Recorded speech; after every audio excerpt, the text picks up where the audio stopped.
اللہ الرحمن الرحیم۔ السلام علیکم۔ خلیفہ ہارون رشید کی ایک لونڈی تھی۔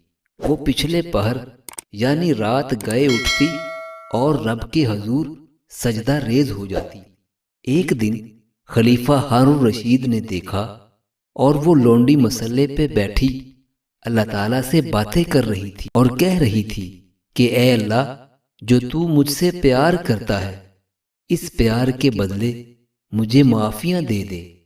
خلیفہ ہارون رشید نے یہ بات سن لی اور فرمانے لگے کہ تمہیں کیسے پتا ہے کہ تمہارا رب تم سے پیار کرتا ہے؟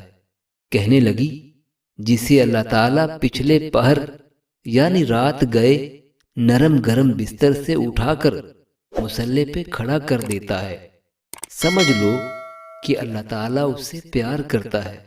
یہ اس کے پیار کی نشانی ہے۔ ہلاکو خاں کا ایک درباری عالم خواجہ نصیر الدین طوسی سے بہت جلتا تھا اور اس کے خلاف سازشیں کرتا رہتا تھا۔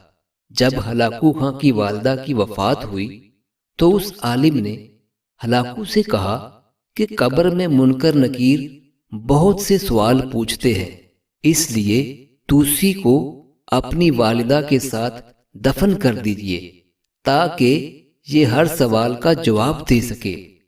ہلاکو نے طوسی سے اس کا ذکر کیا تو اس نے کہا کہ مجھے اپنے لیے مخصوص رکھیے اور اپنی والدہ کے ساتھ اس عالم کو بھیج دیجیے، یہ کام چلا لے گا۔ ہلاکو نے یہ بات مان لی اور اس سازشی کو اپنی ماں کے ساتھ زندہ دفن کر دیا۔